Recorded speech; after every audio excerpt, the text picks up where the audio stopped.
അവളെ കയ്യിലുള്ള ആ അപ്പം ആരെങ്കിലും അടിച്ചു മാറ്റുമോ എന്നാണ് അവളുടെ ഭീതി.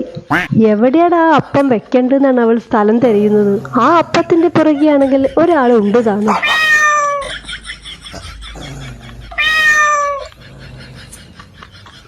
പൂച്ചയുടെ പുറകെ മുതലാളിയും എത്തിയിട്ടുണ്ട്.